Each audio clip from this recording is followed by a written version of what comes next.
Hi everyone, welcome to our channel. My name is Roni and today we're gonna talk about naive Bayes.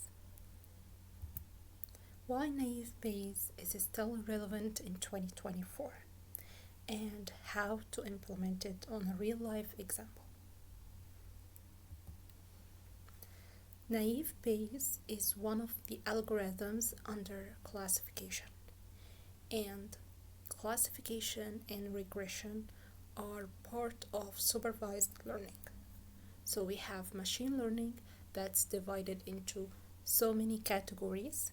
We have the classical machine learning, which is divided into supervised learning and unsupervised learning.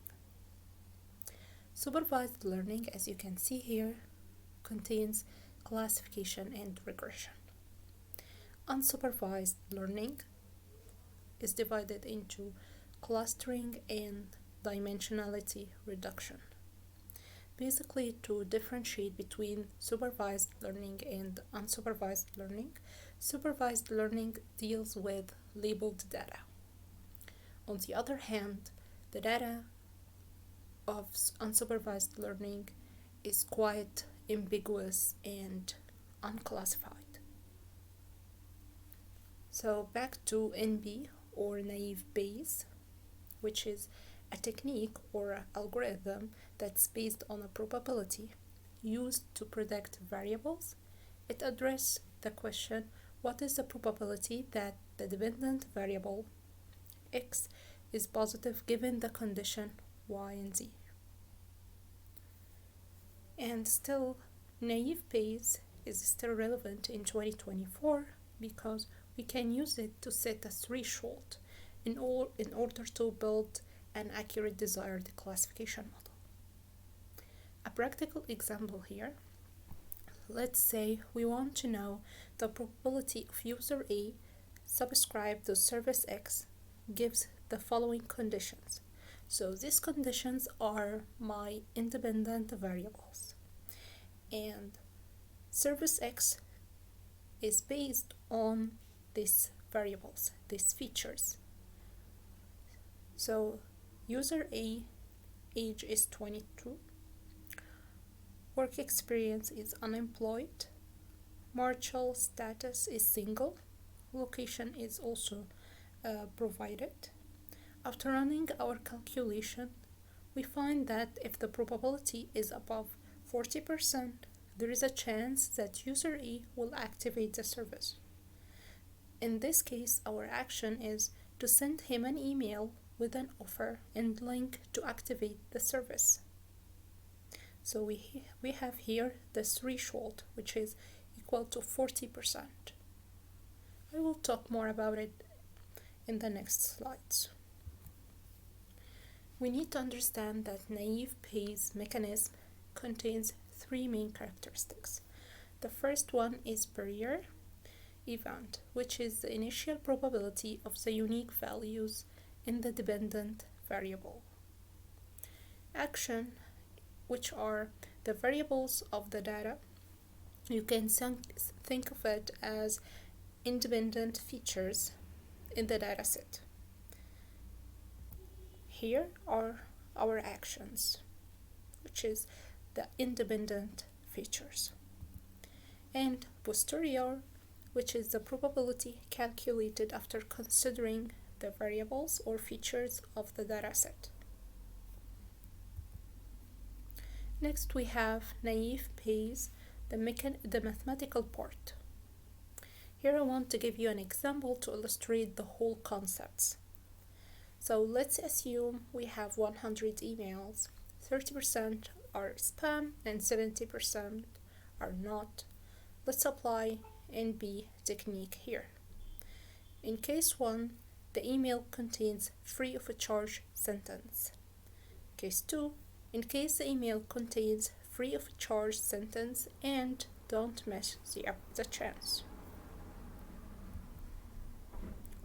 When it comes to naive Bayes mathematical part, we rely on two main ideas. The Bayes theorem, which is probability of A given probability of B event, that's equal probability of B given the probability of A, multiplied on probability of A, and divide the whole part here by probability of B event.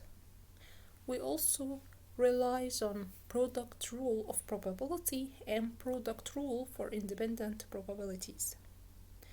But keep in mind that when A and B are independent events, still event A does not impact event B and vice versa. So we assume here that they are not correlated somehow. Continue with naive Bayes mathematical part. Here, naive Bayes can be illustrated using different ways, but I chose tree diagram for illustration because it's one of the easiest way. So here we are still trying to address the examples that I have mentioned. In case 1, we want to measure the probability that the email is spam and free of charge, and the email is not a spam and it still contains the same phrase, free of charge. So here we have the root, which is 100%, 30% of the emails are spam, 70% are not. In case it's free of charge, let's assume it's only 25% out of the 30, and does not have or does not include this phrase. We assume it's 5% out of 30. Here we do the same, 10% that is the email is not a spam but contains the free of charge, and 60% out of the 70% that doesn't have free of charge phrase. If we want to run the calculation based on naive Bayes theorem, in this case we have probability free of charge here that the email is also spam.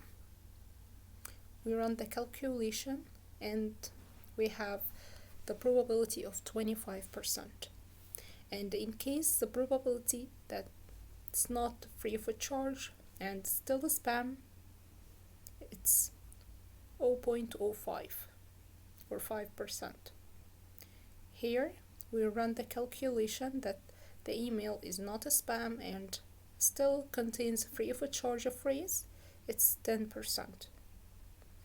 And in case that it's not spam and does not have any phrase free of charge, then it's 60%. In the next case, we assume that the email has don't miss the chance and free of charge.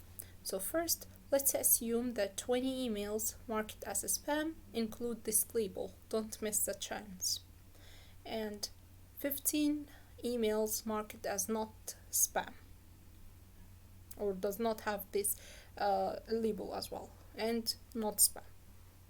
So we do the same calculation, probability that the email is a spam and includes these two phrases.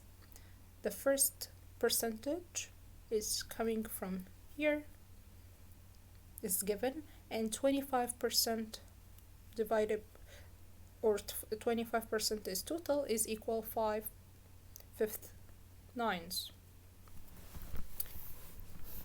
And if we want to calculate the email is not a spam and does not have these two phrases, we have 3/98.